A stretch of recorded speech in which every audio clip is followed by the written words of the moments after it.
In the name of God, the most compassionate, the most merciful. On behalf of Hابیلیان Association, we warmly welcome you to this conference on Israeli state terrorism, organized on the occasion of Iran's National Day of Fight Against Terrorism.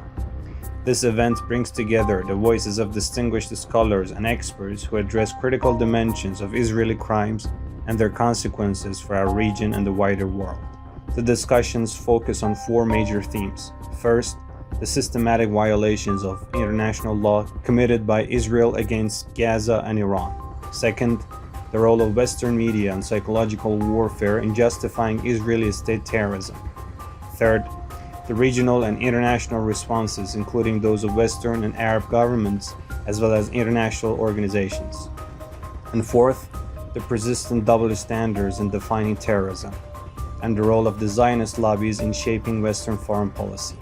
By shedding light on these issues, Hابیلیان Association seeks not only to honor the memory of the victims of terrorism, but also to reaffirm our shared responsibility to stand for justice, truth, and peace. To begin, it is my honor to introduce our first speaker, Syed Mohammad Javad Hashemi-Nejad, Secretary General of Hابیلیان Association. Mr. Hashemi-Nejad will be speaking on a matter central to our gathering, honoring Iranian victims of terrorism, from our assassinated nuclear scientists to the innocent women and children killed in the Zionist regime's recent attacks. بسم الله الرحمن الرحیم. کشور ما جمهوری اسلامی ایران یکی از بزرگترین قربانیان تروریسمه. کشورمون و نه حتی بخوام بگیم افراد خاصی از مردممون، به صورت کلی کشور جمهوری اسلامی ایران مورد هجمه تروریسم به خصوص بعد از انقلاب اسلامی سال 1979 یا 1357 بوده. چرا که از همون روزهای اول پیروزی انقلاب ایران تا به امروز کشور ما علی‌الدوام مورد هجمه گروه‌ها و دولت‌های حامی تروریسم بوده و همه این اقدامات چه توسط گروه‌های تروریستی و چه توسط دولت‌هایی که اقدامات تروریستی انجام دادن یک خط و مسیر رو دنبال کردن. دلیل اون هم این استش که ما در طول به نظرم تاریخ سابقه نداره که گروه‌های مسلح اقدامات تروریستی رو در کشوری ایجاد بکنن و جمع زیادی از مردم یک کشور رو ترور بکنن، مقامات یک کشور رو به صورت جمعی به این شکل ترور بکنن و این گروه‌ها اقداماتشون رو شکل علنی بهش بدن و حمایت هایی که از اونها میشه رو هم شکل علنی بهش بدن. این کار سابقه تاریخی نداره. ما در کشورمون گروه هایی که گفته شده حدود 35 گروه مسلح در کشور ایران اقدامات تروریستی انجام دادن به تعداد قربانیان 23,000 نفر که این تعداد توسط 35 گروه مسلح انجام شده. اقدام بی سابقه، اتفاق بی سابقه در طول تاریخ این استش که این گروه ها در کشورهای غربی و امریکا دفاتر رسمی دارن. معنای اون این استش که دولت‌های غربی این گروه ها رو مسلح کردن، جهت‌دهی کردن، اهدافی رو به اونها نشون دادن و اونها رو حمایت تام و تمام اجتماعی، قضایی، سیاسی و امنیتی کردن. اگر بخوایم نمونه از اونها رو مثال بزنیم، سازمان مجاهدین خلق هستش که از سال 1981 تا الان در کشور فرانسه استقرار پیدا کرد. رهبر این گروه مورد استقبال دولت فرانسه قرار گرفت. در فرودگاه نظامی هواپیماش فرود اومد و در طول بیش از 43 سال گذشته یا 44 سال گذشته جمع زیادی از مقامات کشورمون و جمع زیادی از مردم ما رو ترور کرد که این موضوع در گزارشات متعدد دولت فرانسه و همچنین گزارشات وزارت امور خارجه و اتحادیه اروپا و سازمان‌های مردمی نظیر سازمان دیدبان حقوق بشر به اون اشاره شده و بسیاری از گروه‌های دیگه‌ای که در کشورهای اروپایی و امریکایی دفاتر دارن. این کار در دنیا بی سابقه هستش و همچنین شاهد ترور جمع زیادی از نخبگان کشورمون به دست رژیم اشغالگر قدس بودیم، نظیر کشتار دانشمندان ایرانی که اینها رو رژیم اشغالگر قدس به صورت مستقیم اقدام کرد. البته سابقه این رژیم در اقدامات تروریستی کاملا در پیش تاریخ روشن و واضح هستش. رژیمی که اساساً ایجاد شد با شیوه ها و اقدامات تروریستی، با اشغال کردن سرزمینی، با ترور و کشتار وسیع. اون چرا که ما امروز داریم در غزه میبینیم به این که مردم یک کشور رو به صورتی در بیارن، مردم یک منطقه ای رو یا یک شهری رو به صورتی در بیارن که مجبور بشن فرار کنن از اون سرزمین، این در سابقه رژیم اشغالگر قدس سابقه وجودی داره، سابقه هستی او از ابتدا تا به الان داره. یعنی اشغالگران در بسیاری از شهرهای فلسطین به همین شیوه با کشتار جمعی مردم اونها رو فراری دادن و سرزمینشون رو اشغال کردن. همین نقشه رو امروز ما داریم میبینیم در مورد غزه به صورت آشکار، منتها امروز خیلی عیان در پیش چشم مردم دنیا و با حمایت مستقیم کشورهای مثل امریکا داره این کار انجام میشه. بنابراین اون کسی که در طول تاریخ اشغالگر بوده، اون رژیمی که در طول این تاریخ معاصر ما اشغالگر بوده و نظم جهانی رو با همون قواعدی که غربی ها چیده بودن برهم زده، رژیم اسرائیل هستش. از سال 1967 تا به امروز بیش از 60 ساله که رژیم اشغالگر قدس سرزمین‌های وسیعی رو از کشورهای همسایه اشغال کرده و علی رغم قطعنامه‌های متعدد سازمان ملل که اشاره به اشغالگری رژیم قدس داره، ولی به صورت عملی همیشه قدرت‌های جهانی اروپایی و امریکا به اون چک سفید امضا دادن که به این اشغالگری خودش نه تنها ادامه بده، بلکه به با دنیا لجبازی بکنه و شهرک سازی بکنه در همون سرزمین ها که ثبوت و اثبات و ادامه کار خودش رو اثبات بکنه. بنابراین اگر ما در جنگ 12 روزه با رژیم اشغالگر وقتی مواجه میشیم، در حقیقت با یک رژیم تروریست مواجه شدیم. اساساً رژیمی وجود ندارد، جعل است.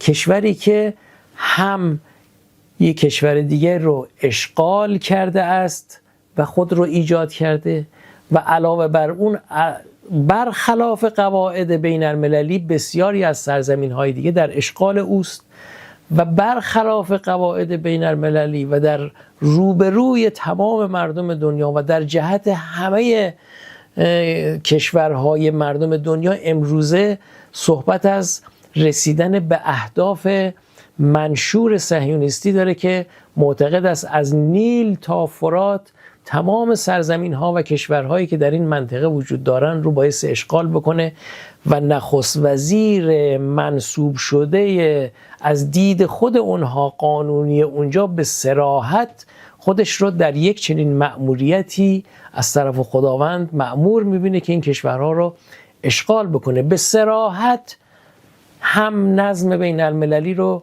همون نظمی که غربی ها چیدن رو از سال بعد از جنگ جهانی دوم برهم زد و کشوری رو اشغال کرد و علاوه بر او بسیاری از سرزمین های رو اشغال کرد. متجاوز هست. همین الان بخش‌هایی از کشور سوریه رو اشغال کرده، بخش‌هایی از کشور لبنان در دست اوست و صراحتاً از اشغال کشورهای دیگه و فتح اون کشورها داره. ما شهدای ما، گروه‌های زیادی از شهدای ما و مردم ما و مقامات ما که در کشور ما شهید شدن توسط یک چنین رژیمی در حقیقت شهید شدن.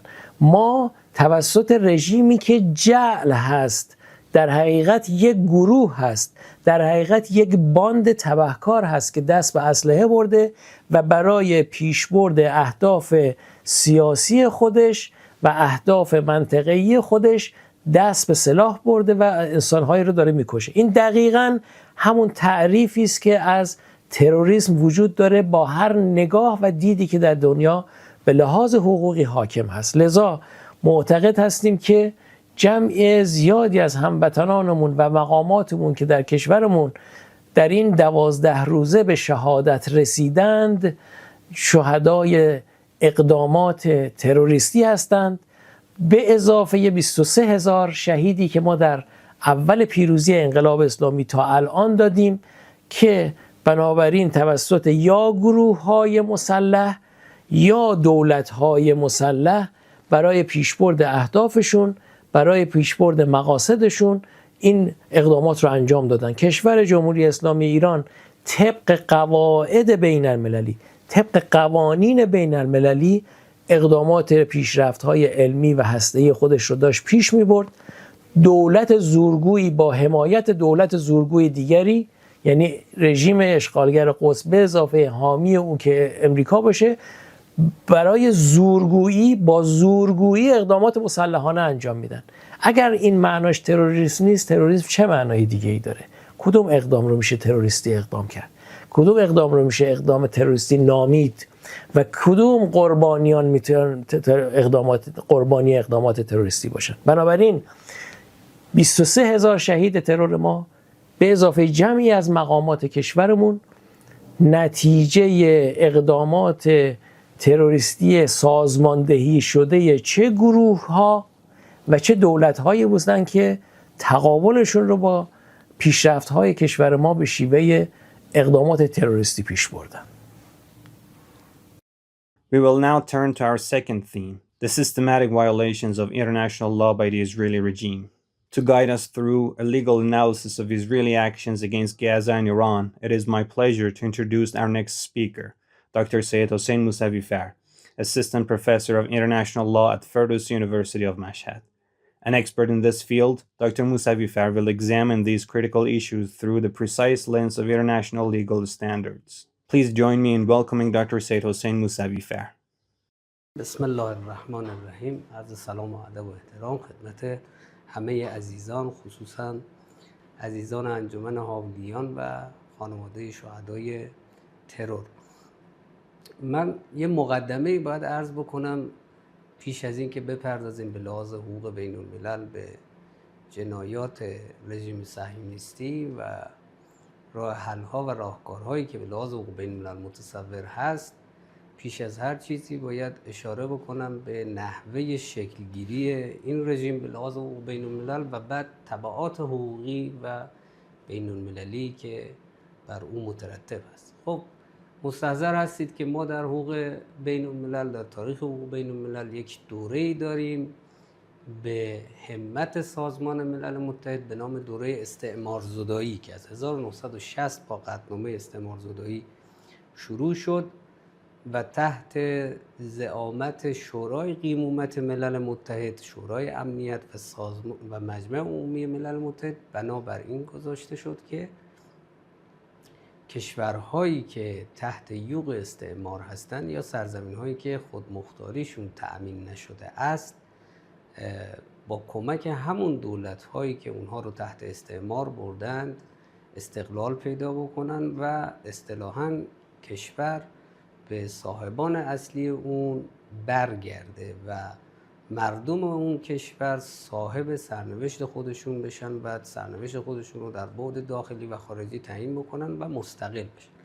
در بسیاری از نقاط جهان اتفاق به خوبی انجام شد، در آسیای جنوب شرقی، در خاورمیانه، در آفریقا، در بسیاری از نقاط جهان اون موقع دولت‌های استعمارگر مثل فرانسه، انگلستان و سایرین اومدن و به هر روی تمکین کردن و تحت عنوان اون سیستمی که ایجاد شده بود به نام استعمارزدایی در سازمان ملل متحد، این دولت‌های جدیدالاستقلال رو در واقع معرفی کردن و صاحبان اصلی اون سرزمین‌ها شدن دولت‌های جدید، مثلا دولت الجزایر، دولت غنا و غیره، دولت‌های مختلفی که در قسمت‌های مختلف دنیا هستند، در همین منطقه خودمون اردن، لبنان و دیگر کشورها. اما در قضیه سرزمین فلسطین که فلسطینیان اعم از ادیان مختلف ابراهیمی در اونجا سالهای سال سکونت داشتن و صاحبان اصلی اون سرزمین هستند و با همزیستی مسالمت آمیز و تسامح و بردباری بسیار خوبی سالهای سال اونجا زندگی میکردن. این بعد از مدتی استعمار انگلستان که اردن و فلسطین رو در اختیار داشت، به جای اینکه فلسطین رو هم مثل سایر نقاط جهان وارد سیستم استعمارزدایی بکنه، اومد و با در واقع تجهیز اطلاعاتی، تجهیز نظامی و سایر کارهای مخرب و تروریستی که آموزش داد به مهاجران یهودی، مهاجران صهیونیست در واقع که پناه گرفته بودن بعد از قضایایی که در اروپا اتفاق افتاده بود در سرزمین فلسطینی، اومدن و این روند انتقال در واقع شناسایی و اعلام کشور مستقل فلسطینی رو با اختلال مواجه کردن و رژیم اسرائیل رو ایجاد کردن و که تا امروز هم تبعاتش وجود داره. خب این رژیم به محض ایجاد، چون بر اساس تصاحب سرزمینی، بر اساس فتح و غلبه، بر اساس توسل به زور و اقدامات تروریستی شکل گرفته بود، به سرعت شروع کرد به در واقع تصاحب و غصب سرزمین‌های کسانی که صاحبان اصلی اونجا هستند. 2 جنگ رو ما داشتیم که دومی در 1967 جنگ بسیار مهمتری بود که اعراب شکست بسیار وسیعی خوردن. سرزمین‌هایی در مصر، صحرای سینا، در اردن، بلندی‌های جولان، سوریه، جاهای مختلف و در خود سرزمین‌های فلسطینی تحت اشغال قرار گرفت. شورای امنیت سازمان ملل متحد در همون بره قطعنامه‌ای صادر کرد الزام‌آور و عنوان اشغالگر و رژیمی که در سرزمین‌های اشغالی مستقر هست رو به کار برد و رژیم رو ملزم کرد که برگرده به سرزمین‌های قبلی، به اون تصاحبات قبلی که تو همون هم بحث بود. اما تا امروز که ما خدمت شما هستیم همچنان اون قطعنامه الزام‌آور محل نقض است. حالا به لحاظ حقوق بین الملل، ملت‌ها حق دارند برابر قطعنامه‌ای که عرض کردم در 1960 یعنی استعمارزدایی و سایر قوانین حقوق بین الملل از جمله حقوق بشر دوستانه، کنفرانس‌های چهارگانه ژنو، خصوصا در مورد مسائل حق تعیین سرنوشت که اصطلاحاً میگن ماده 3 مشترک کنوانسیون‌ها، اینها اجازه دارند، حق دارند که در صورتی که تحت قوانین بین المللی به عنوان یک ملت شناخته بشوند مبارزه کنند و اقدام مسلحانه متعارف بکنند علیه تمامی کسانی که به نوعی روند استعمارزدایی و حق تعیین سرنوشت اونها رو با مسئله مواجه کنند. برای همین در همون بره هم چیزی ایجاد شد به نام جنبش آزادی بخش فلسطین، سازمان آزادی بخش فلسطین و سایر سازمان‌ها و جهادگرانی که با رویکرد فلسطینی و اسلامی علیه اشغالگر مبارزه می‌کردند و می‌کنند. الان اتفاقی که افتاده در سرزمین‌های فلسطینی، مثلا ما جنبشی داریم به نام جنبش حماس یا جهاد اسلامی، اینا جنبش‌هایی هستند که دارای دفتر سیاسی هستند، دفتر نظامی هستند و بر اساس قواعد حقوق بین الملل حق دارند علیه رژیم اشغالگر اقدام بکنن تا اونها رو طرد بکنن از سرزمین‌هاشون. نظری وجود داره در دکترین که حتی گفته میشه تنها جایی که اقدام مقدماتی میتونه نوعی دفاع مشروع حساب بشود اقداماتی است که علیه رژیم‌های اشغالگر و نجات پرست می‌شود. شما ببینید رژیم اسرائیل یک رژیمی است که دقیقاً این مؤلفه‌ها رو داره. الان که ما خدمت شما صحبت می‌کنیم تمام اینا رو داره. اولا یک رژیم کاملا نجات پرست است. بر اساس یک نژاد خاص، بر اساس یک ایدئولوژی خاص عمل میکنه و یهودیت با اون تفکر صهیونیستی در واقع مستتر هست، پشتوانه این رژیم هست. ثانیاً یک رژیم بیگانه است. همین الان این آقای نتانیاهو که نخست وزیر جانی این رژیم هست، شما اگه ملاحظه بفرمایید ایشون اصلا چیزی به عنوان اسرائیلی وجود نداره. مثلا جایی که به دنیا اومده اسرائیل نبوده، به نظر لهستان بوده و خیلی های دیگه. خب اینها نشون میده که وارداتی هستن، اصیل نیستن، یعنی پیوند سیاسی، فرهنگی، تاریخی با اون سرزمین ندارن. یا بخش زیادی از اونها روزتبار هستن، بخش زیادی از کشورهای آفریقای قاره آفریقا هستن، از جاهای مختلف. خب رفتن اونجا با یه تفکری و این تفکر مکتب صهیونیستی چیزی رو تشکیل دادن، گذاشتن دولت، در صورتی که به لحاظ مقررات مربوط به تشکیل دولت‌ها، کنفرانس مونته‌ویدئو 1933، خود این کسانی که جمعیت حساب میشن، نیشن حساب میشن، اصطلاحاً ملت محسوب میشوند، باید اصیل باشن، باید در واقع برخواسته از اون سرزمین باشن و الغه‌هایی داشته باشن، نه که وارد شده باشن به یک سرزمین و اون سرزمین بلا صاحب هم نبوده باشه. یعنی الان این کسانی که وارد سرزمین فلسطین شدن، وارد جایی شدن که صاحب داشته. مردمان فلسطین بودن که تحت استعمار امور خارجیشون تحت استعمار انگلستان بوده، تحت شورای قیمومت، چه در زمان جامعه ملل چه بعد از اون شورای در واقع سازمان ملل متحد. خب این با هم تداخل پیدا کرده. نکته بعد، نجات پرستی، بیگانه بودن. نکته بعدی، استعمارگر بودن. اینها در قالب اون سیستم استعمار اومدن و حمایت شدن و دارن استعمار میکنن. این سه گزینه، این سه مؤلفه هاییست که اجازه میده به مردمان واقعی اون سرزمینی که تحت این موارد قرار گرفتن تا مبارزه بکنن علیه اشغالگر، نجات پرست و رژیم بیگانه. پس تشکیلاتی مثل تشکیلات جنبش آزادی بخش، مثل حماس، جهاد و غیره، اینها دارای در واقع حقوق و تکالیف بین المللی هستند و شناسایی میشن. حالا نکته اینه که آیا رژیم اسرائیل، رژیم صهیونیستی، میتونه اقداماتی با این وسعت بکنه در قبال این مردمان فلسطینی و اسمش بذاره دفاع از خود یا دفاع مشروع؟ مستحضرین در ماده 51 منشور ملل متحد دفاع مشروع تعریف شده است. دفاع مشروع منوط هست به یک حمله مقدماتی در صورتی که فوریت، تناسب و ضرورت اقتضا بکنه تا جایی که دفع بکند اون تجاوز رو. حالا سوال این هست، در پهنه فلسطین با این مقدمه‌ای که ما عرض کردیم، آیا اقدام مردمان فلسطین علیه رژیم صهیونیستی میتونه عنوان در واقع تجاوز مقدماتی یا یورش مقدماتی داشته باشه که ما دفاع از خود رو مطرح بکنیم؟ این سوال اول. عرض کردیم توی صحبتام بود که اصلا خود اقدام علیه اشغالگر و علیه استعمارگر خودش یک نوع دفاع محسوب می شود، نه یورش. نکته دوم، چون ما اشغالگر هستن، ما نمیگیم، اینو قطعنامه شورای امنیت 1967 میگه.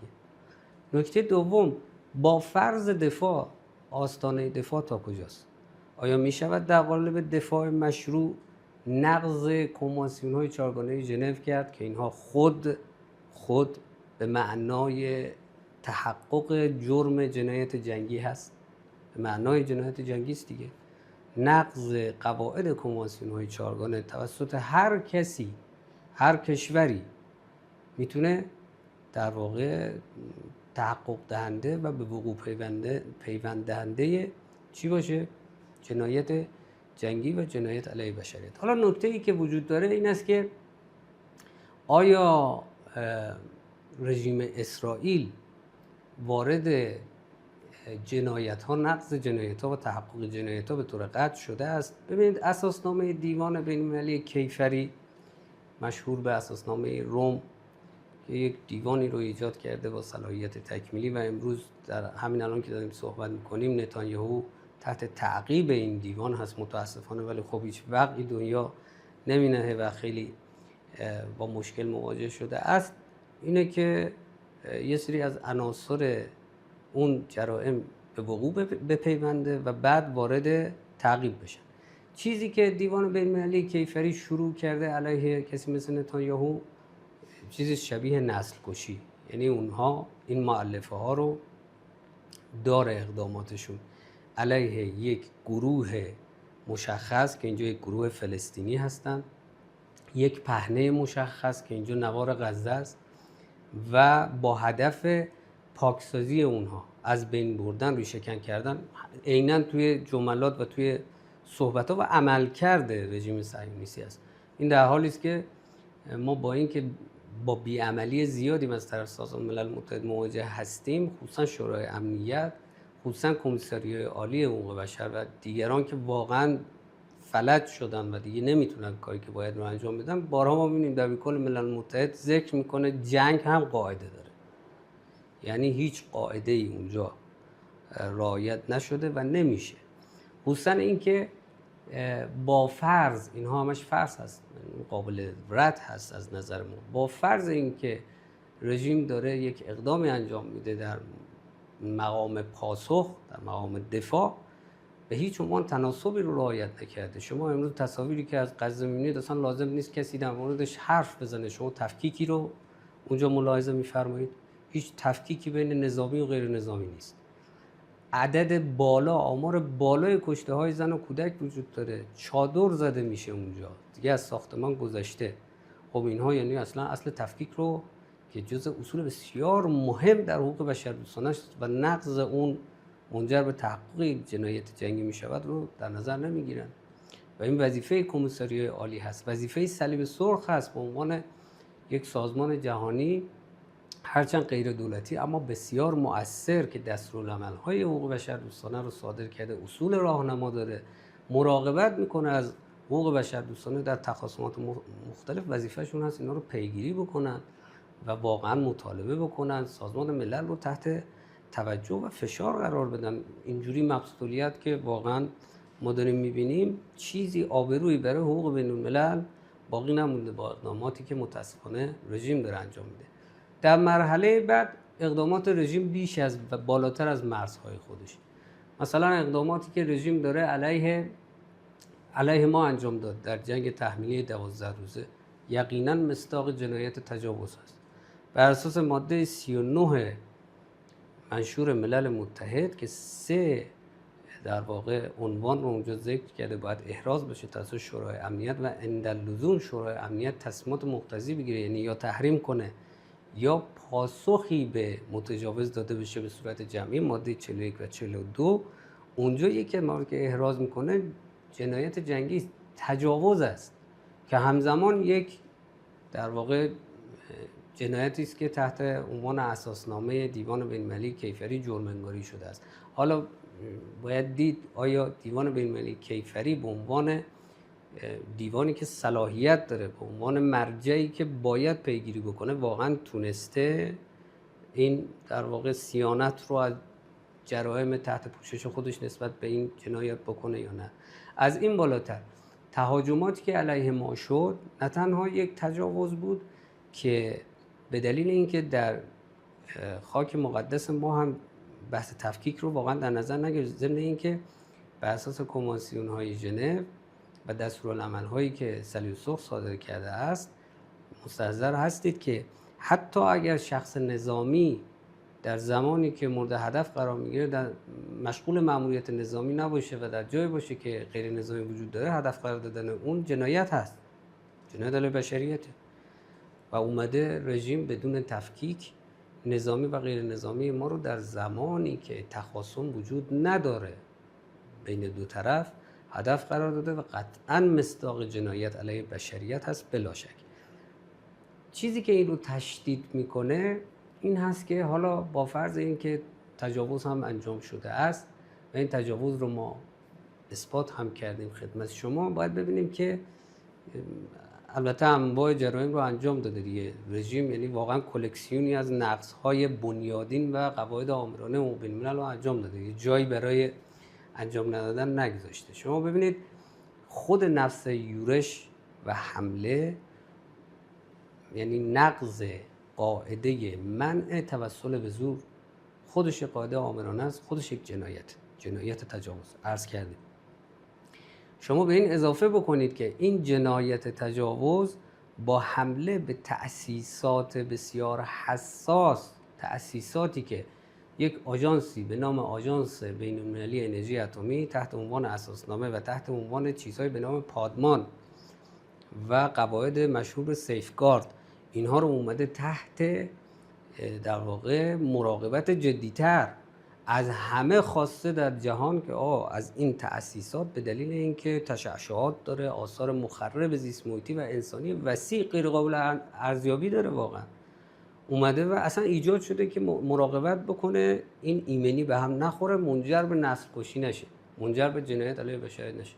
اومده و ضمن یورش به تأسیساتی حمله کرده، به جاهای حمله کرده که خطر انسانی بسیار وسیعی داره و این باز خودش یکی از مصادیق جنایت علیه بشریت است.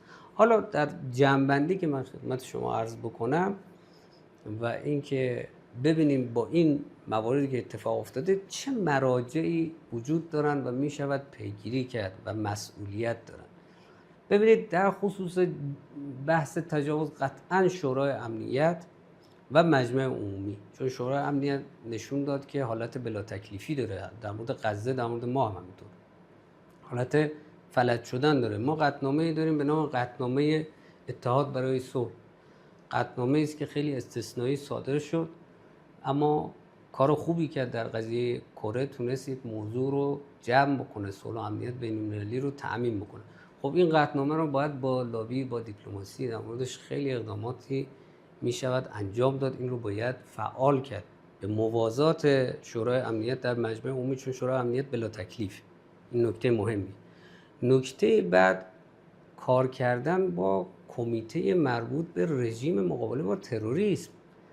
این اقداماتی که رژیم اسرائیل چه در غزه، چه در منطقه و چه در کشور خودمون کرد که همه دیدیم، دقیقاً مصداق تروریسمه. منتها بحث دولت بودنش مطرحه. از نظر ما این یک تروریسم سازمان یافته است، یعنی یک سازمان تروریستی است که میاد نقشه میکشه، تجهیز میکنه، کار اطلاعاتی میکنه، بعد اقدامات کورکورانه انجام میده. مثلا در شهادت دانشمندان ما، حالا نظامیان رو هرچند عرض کردیم مسئله داره روش، ما اگه بذاریم کنار، فعلا ما در مورد دانشمندامون یا مردمی که در میدان قدس تهران تجریش کشته شدن، شهید شدن، چه دفاعی داره واقعا رژیم بکنه؟ دقیقاً کورکورانه، دقیقاً برای ایجاد رو وحشت، دقیقاً برای ایجاد مانع در رفاه و سلامت و حق حیات غیر نظامیان اومدن شاهراه اصلی آب تهران رو اونجا هدف قرار دادن، کلی هم شهید از مردم مظلوم. خب چه اتفاقی اونجا افتاد؟ دقیقاً مصداق جنایت علیه بشریت که از طریق اقدام تروریستی انجام شد. اینها مصادیق اقدام تروریستی است. تروریسم سازمان یافته است. حالا این تروریسم سازمان یافته چجوری باید پیگیری بشه؟ کمیته مربوط به مقابله با تروریسم، ما رژیم مقابله با تروریسم داریم، باید فعال بشه. باید شورای امنیت در اونجا مکاتبات مفصل در راستای رژیم مقابله با تروریسم به موازات سایر قواعد بشود و اونجا مستندسازی بشه و بعد کمیسریای عالی حقوق بشر، شورای حقوق بشر رو هم تحت در واقع توجه قرار بده. در مورد سایر جنایات، خصوصا جنایت به قول یکی از بزرگان، ما الان مدت هاست، خیلی وقت از 2-3 ماه اول این جنایات علیه مردم غزه ما از نسل‌کشی عبور کردیم. ما الان دقیقاً در غزه سمت جنایت علیه بشریت هستیم. یعنی اینقدر وسیعه، اینقدر کوره و اینقدر حجم تلفات بالاست و اونجا تخریب رو داره کورکورانه و وحشیانه داره بالا میبره که ما اصلا نمیتونیم بگیم این با برنامه‌ریزی برای حذف فقط یک گروهه 2-3 ماه عبور کرده. یعنی شما تمام این اقدامات وحشیانه‌ای که می‌بینیم از رژیم توی منطقه داره انجام میشه به گونه‌ای داره قواعد رو نقض میکنه که این زنجیره رو وقتی به هم متصل میکنه هیچ تفکیکی دیده نمیشه.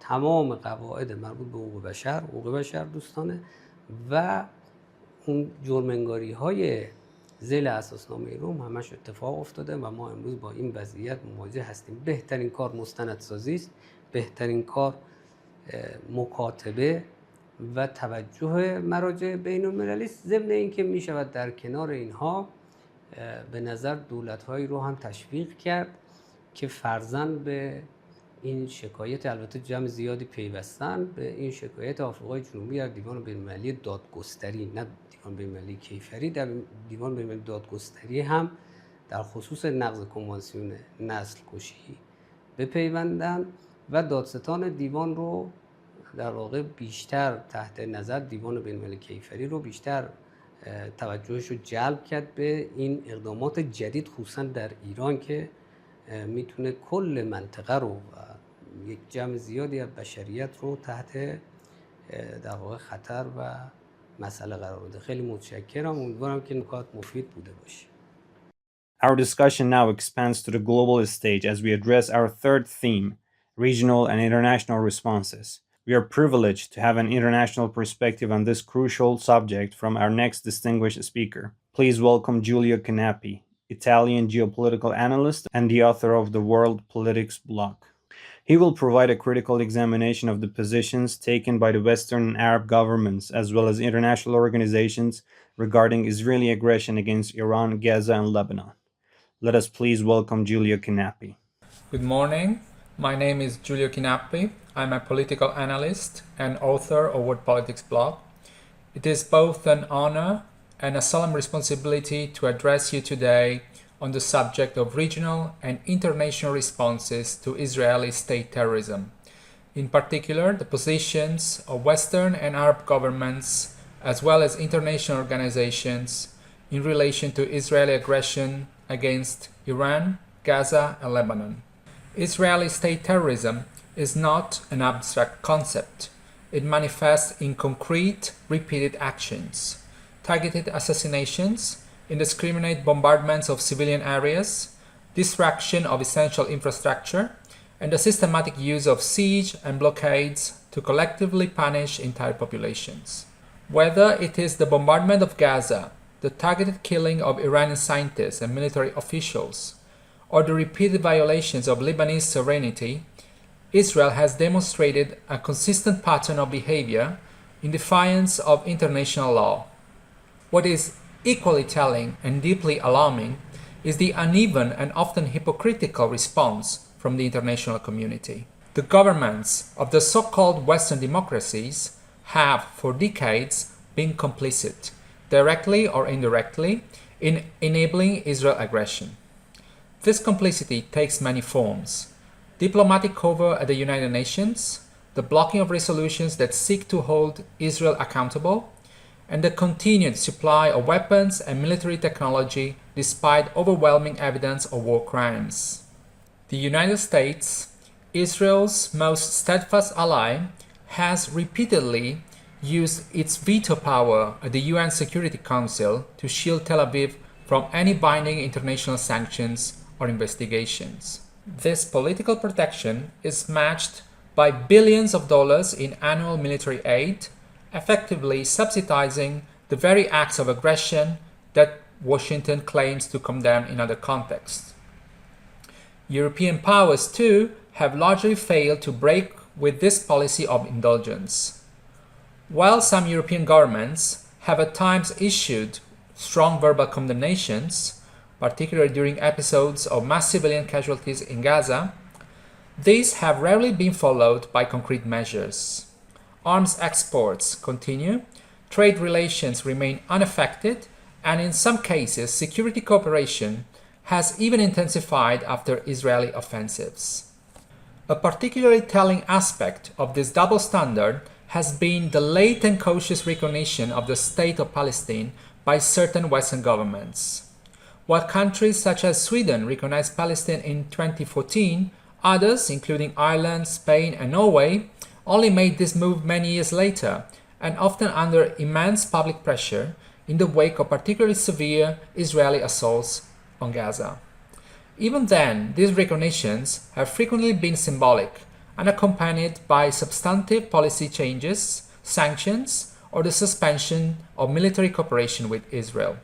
This reluctance to act decisively and the fact that recognition has come decades after Palestine's 1988 Declaration of Independence and UN General Assembly acknowledgement speaks volumes about the West's unwillingness to confront the structural roots of the conflict. The contrast is stark when one considers how quickly the same Western capitals have recognized new states elsewhere in the world when it suited their geopolitical interests. The delay in recognizing Palestine, even on a purely diplomatic level, is emblematic of a broader Western approach that privileges Israel's political and military dominance over the legitimate rights of the Palestinian people. Western positions on Israeli aggression against Iran follow a similarly one-sided pattern. Israel's repeated acts of sabotage, targeted killings, and cyber attacks against Iranian infrastructure have been met not with condemnation, but often with tacit approval or thinly veiled praise. These acts are justified under the pretext of self-defense or non-proliferation, despite being carried out on the territory of a sovereign state and in blatant violation of international norms. The Western narrative consistently frames Iran as the primary regional threat, while ignoring or minimizing Israel's role in escalating tensions. The United States and several European allies have even integrated Israeli intelligence into joint operations targeting Iran. This selective outrage is not lost on the global South, which increasingly views Western talk of a rules-based international order as deeply hypocritical. In the case of Gaza, Western responses have been even more revealing. The Gaza Strip, one of the most densely populated areas on Earth, has been subjected to a blockade for over 15 years, resulting in what the United Nations has described as a humanitarian catastrophe. Periodic Israeli military assaults, such as those in 2008, 2009, 2014, and in subsequent escalations, have killed thousands of Palestinians, the majority of them civilians, including large numbers of children. Despite this, Western governments typically respond to Israeli bombardments with statements that recognize Israel's rights to self-defense, while offering only mild and carefully balanced language urging restraint or de-escalation. Rarely do these governments acknowledge the context. The Gaza Strip is under illegal siege, that its population is overwhelmingly made up of refugees, and that the violence is overwhelmingly asymmetrical. It is only in moments of extreme public outrage, when images of massacres or destroyed hospitals become impossible to ignore, that some Western leaders issue stronger criticisms. Yet, these criticisms are almost never followed by sanctions, arms embargoes, or support for international legal action against Israeli officials.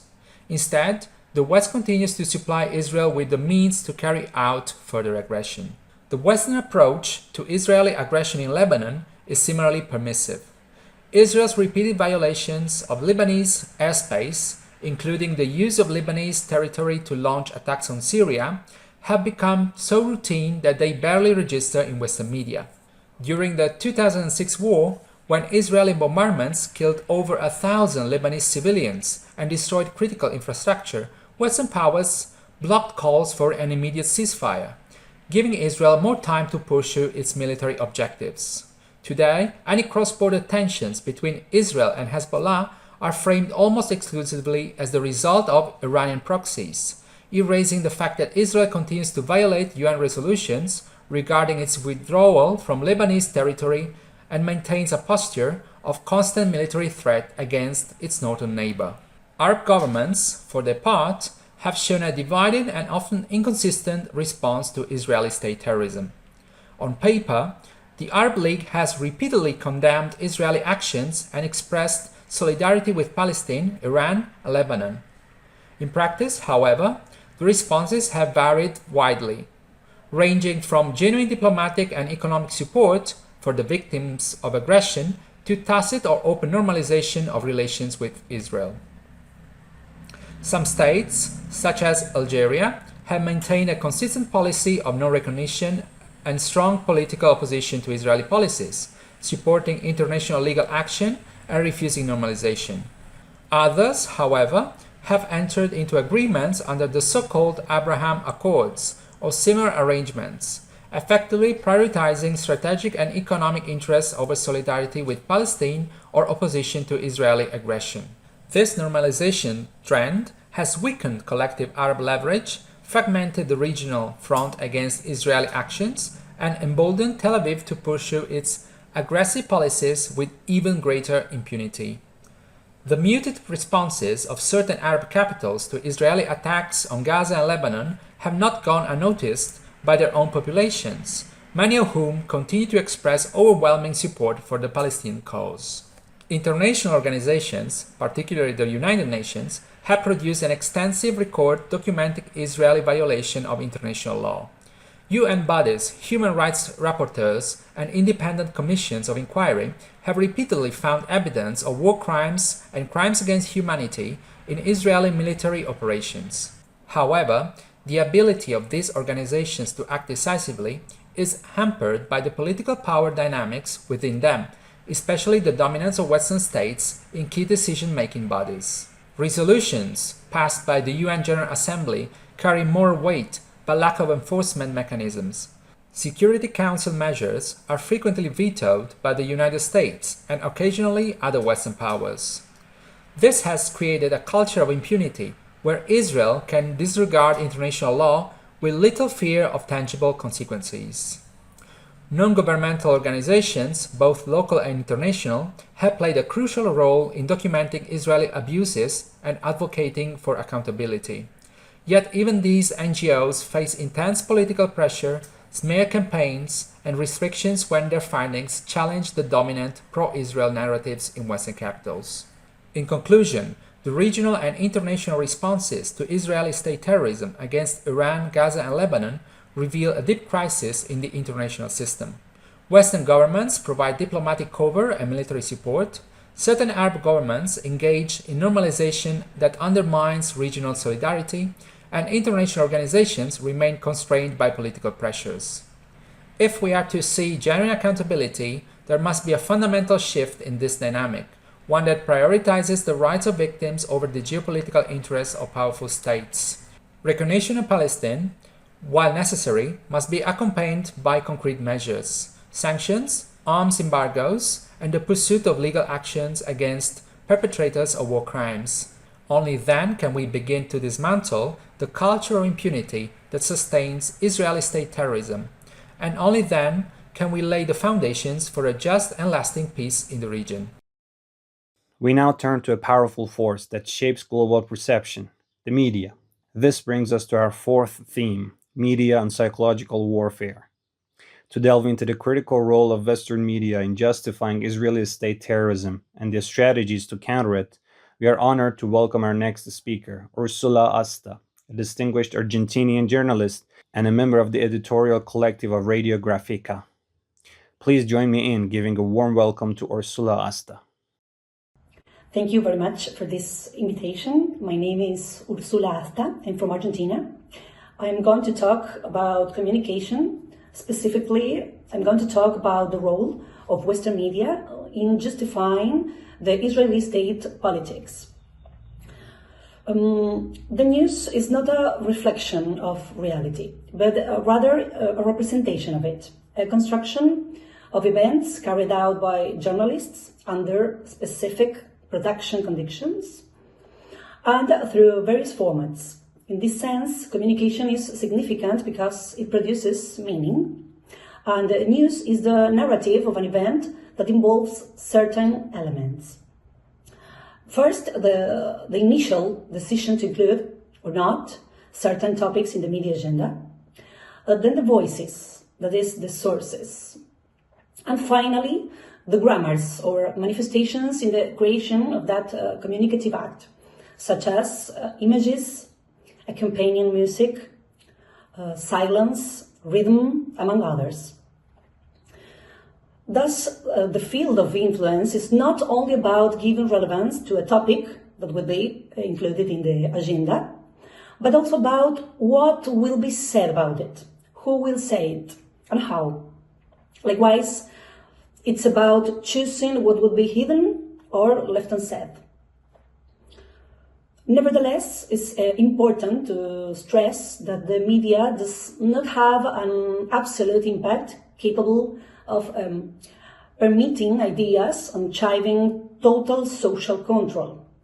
They are not the sole determinant of public opinion. Rather, there are multiple factors that shape opinion trends. Therefore, the media is only one, albeit important, part among many other economic, cultural, social, and political forces that influence behaviors and beliefs. Again, its influence is broad, but always relative. What we are dealing with here is a power struggle. The fight of control of the media is a debate and a conflict present in political events across various parts of the world. One could argue that in the West there is a historical process involving media designs, particularly in the press, that promote narratives which justify certain actions. So communication becomes a battlefield. Wasn't the 2003 invasion of Iraq, for instance, based on lies? Or isn't the occupation of Palestine and the genocide of its people a situation largely omitted by the major international media powers? Fake news, crafted and operated by intelligence services in Washington, has been embraced by much of the international media. There is, however, a growing body of books, documentaries, and films that debunk this narrative. So, in this way, journalism becomes part of a debate and power struggle from the perspective of editorial intentionality. The hegemonic discourse produced by Anglo-American global power seeks to generate worldwide identification with its interests and consequently to point out its chosen enemies. If we look at Israel's political strands, it fits within this framework. The intention is to justify its politics through a narrative that attempts to construct a social imaginary, a system of meaning, ethics, and notions of good and evil in line with the reproduction of domination.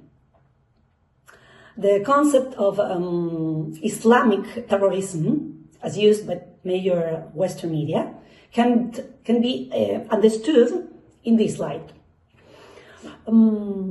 As can the euphemistic meaning or euphemistic naming of events, like calling civilian deaths in a war collateral damage.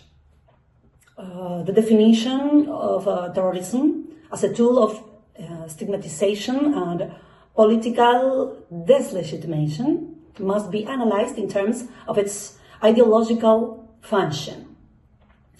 Argentine journalist and writer Rodolfo Walsh, who was murdered by Argentinians' last military dictatorship, Argentina is from where I'm speaking.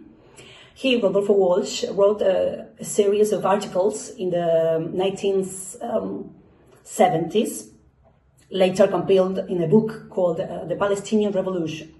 I would like to share with you a fragment that condenses the geopolitical and discursive framework.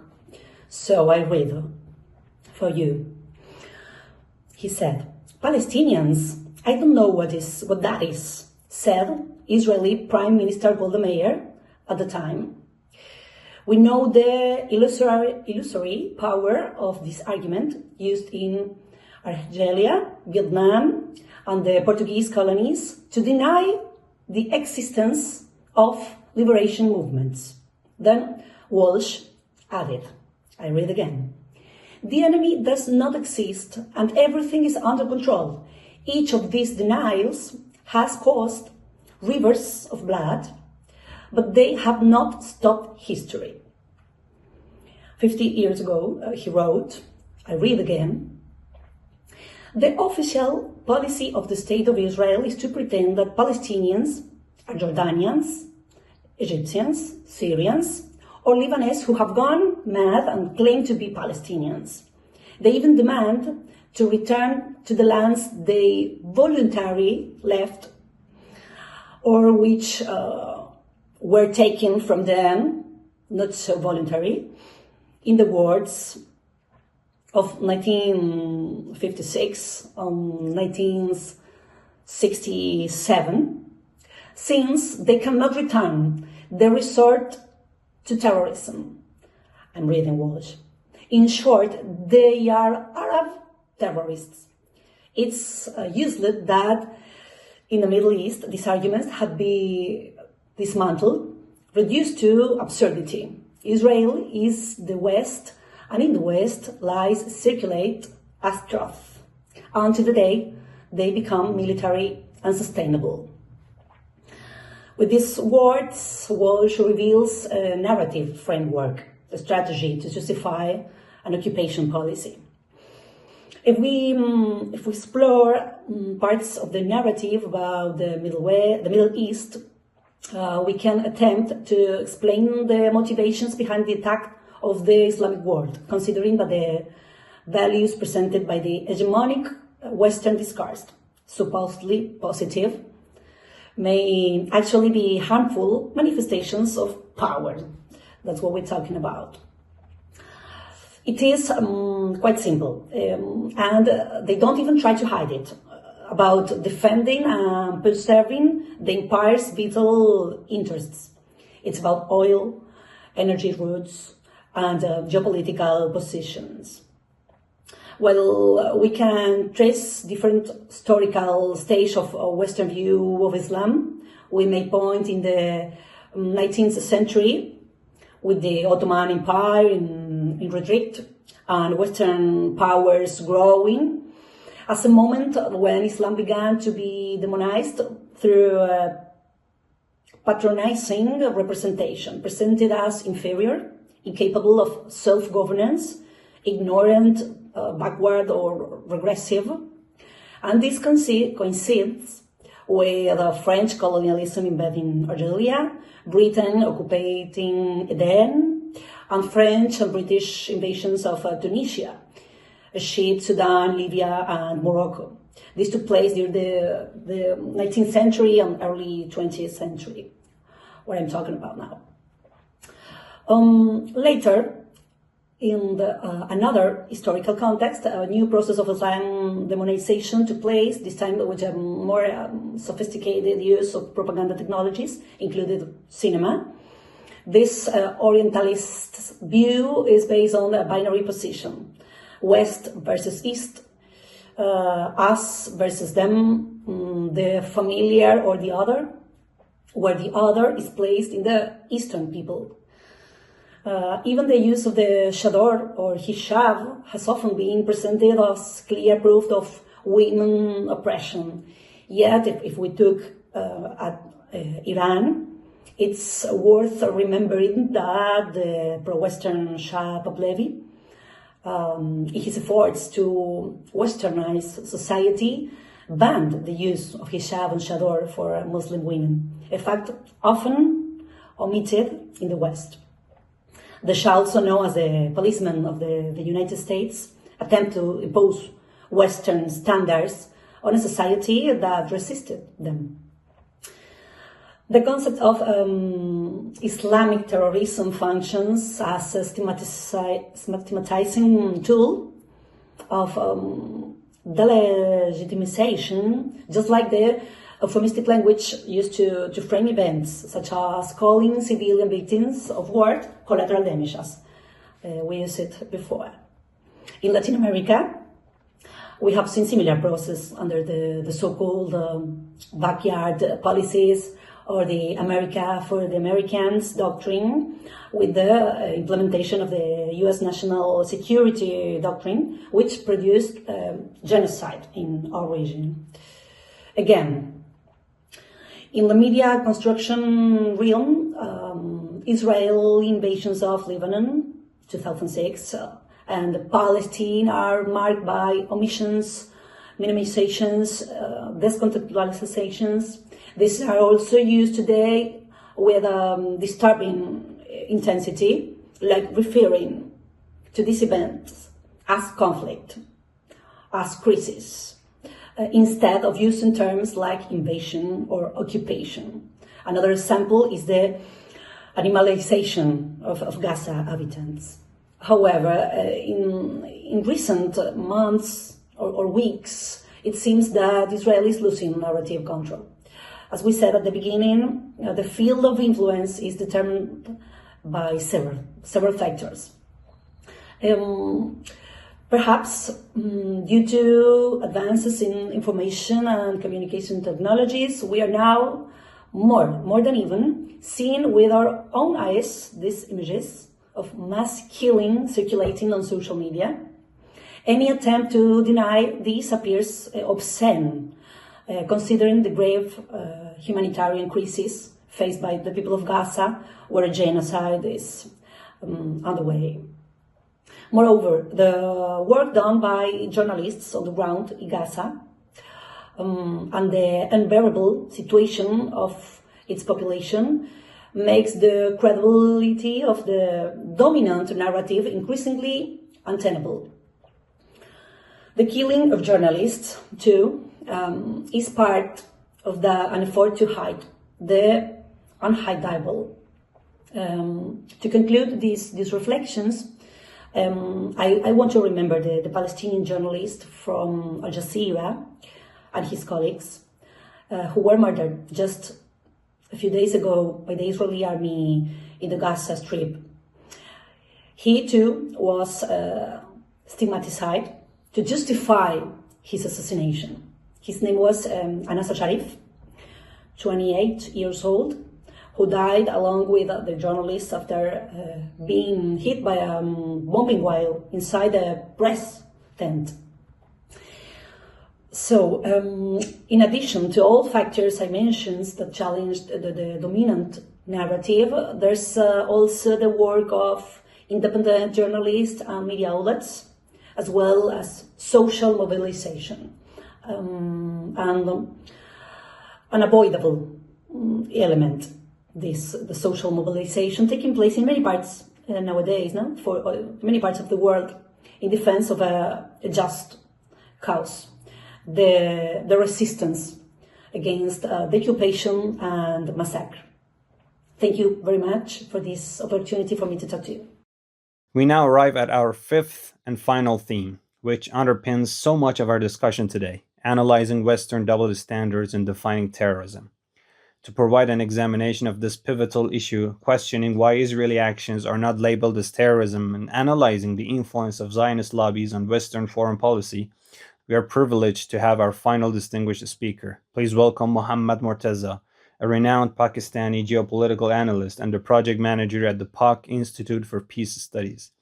Let us all please give a very warm and attentive welcome to Mohammad Mortaza as he concludes our formal presentations. My name is Mohammad Mortaza, currently working as a project manager at Pak Institute for Peace Studies, Islamabad. I am thankful to Hابیلیان Association for providing an opportunity to discuss an important topic. The issue of Western double standards in defining terrorism is complex and highly politicized topic, often reflecting geopolitical interests, historical context, and ideological biases as well. The phenomenon of these double standards is not novel, but has roots in the very formation of Western civilization. The ethnocentric behavior within the Western civilization has often been justified through horrific war crimes as a mean to progress in the world. Scholars highlight that terrorism definitions vary widely, but commonly involve politically motivated violence, targeting civilians to instill fear among the populace. The highly politicized nature of these definitions lead to divergent interpretations, credibility problems, and increased tensions. Through research thorough research reveals that Western powers have used the term of terrorism for political gains rather than making any genuine effort to combat the scourge of terrorism. A notable example occurred in 2020 when President Donald Trump linked the removal of Sudan from the list of state of sponsors of terrorism of Khartoum and establishment of diplomatic relations with Israel. And most recently, that's very important, and it reflects the complicity of Western world or Western civilization by subtly defining terrorism. The removal of Syrian leader al-Jolani from the terrorist list. So it is the vindication of how the definition of terrorism varies based on the interests, because the very person al-Jolani was a designated terrorist. He had a bounty on his head of $1 million, but all of a sudden, when it was in the interest of Western countries, they immediately seized the terrorist label and the terrorist title. So let us unravel the contradictions further. United States once supported the Taliban against Soviet Union, aligning with its containment policy. Yet later, during the war on terror, it labeled the same Taliban as terrorists. Even today, we see that there are difficulties in giving them a recognition.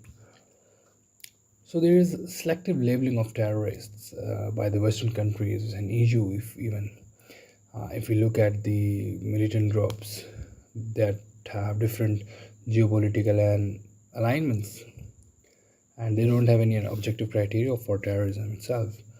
We see that the Ukrainian militia, such as Azov Battalion, despite their neo-Nazi ties, they are treated as a freedom fighters by and they are given the military and political support because they are fighting against Russia. But if we talk about the people of Hamas, supporting the oppressed people of Gaza and Palestine, they are labeled as terrorists, and the West also justifies the war crimes committed by the occupation forces in Gaza. Similarly, Western nations condemn non-state terrorism, but conveniently overlooks the state terrorism by their allies. Israel targeting civilians in Gaza, in past Saudi Arabia war in Yemen. So there are evident legal and political contradictions within that framework. Some groups that are blacklisted by the UN are also designated by the West, but others such as anti-Iranian group or anti-Iranian Islamic Revolution group, MEK, was once listed as terrorist, but due to some political interest, it was delisted from that list. And same case goes with the عنوان Mujahideen, as I've already mentioned, and the rebels in Syria. These are clearly legal and political contradictions within the Western narrative and Western definition or criterion of the terrorism. Also, I would like to mention here the Western media further fuels this double standard. So, attack by Islamist extremists receive global attention, while white supremacist terrorism such as Christchurch or Andreas Breivik attacks is often framed as an isolated incident.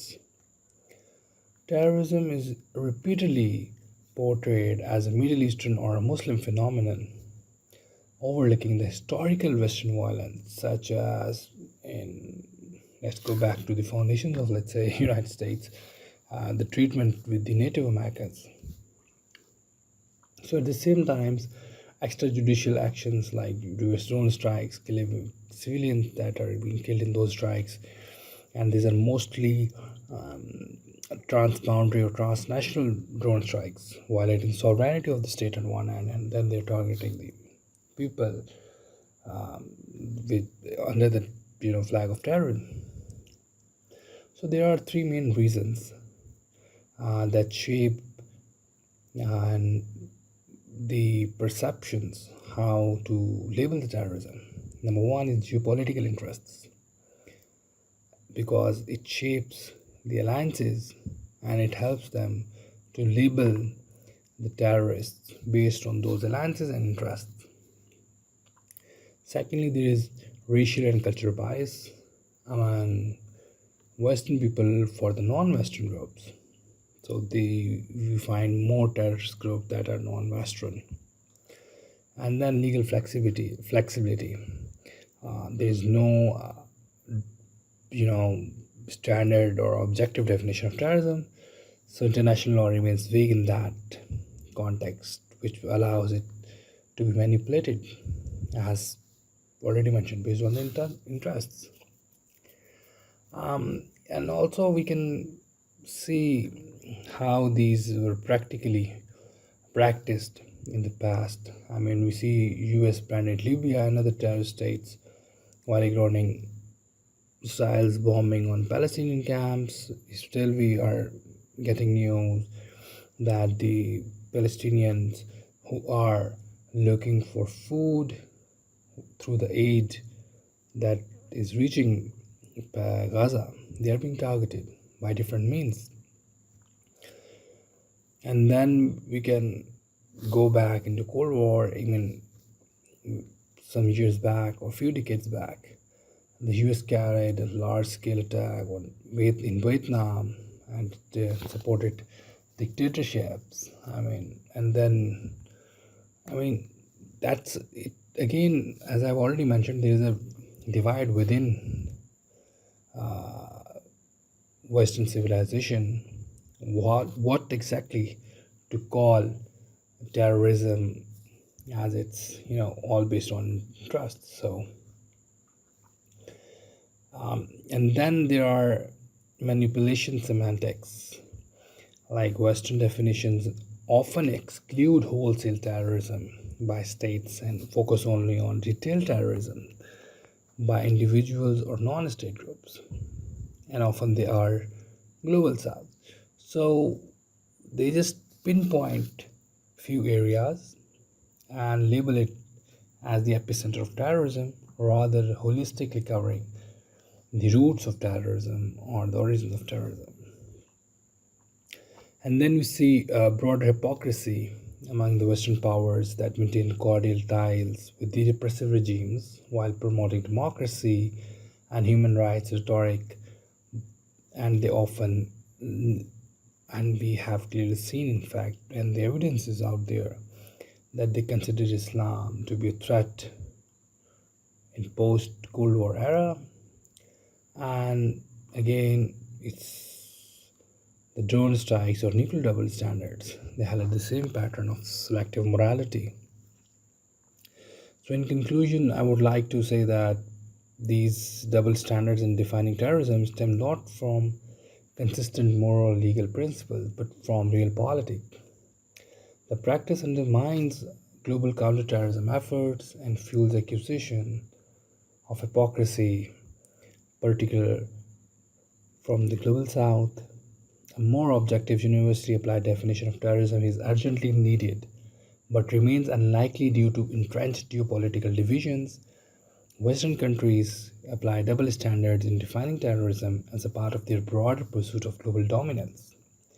They profess adherence to these universal principles while exempting themselves and allies when political, economic, or strategic interests are at stake. Thank you so much. Over the course of today's conference, we have undertaken a serious and comprehensive exploration of Israeli state terrorism. Our discussions began by honoring the victims. We then proceeded to a detailed legal analysis of the crimes committed, scrutinized the role of media in shaping narratives, examined the international community's response, and finally, addressed the critical issue of double standards and defining terrorism. The conference is now concluded. Thank you very much for your attention.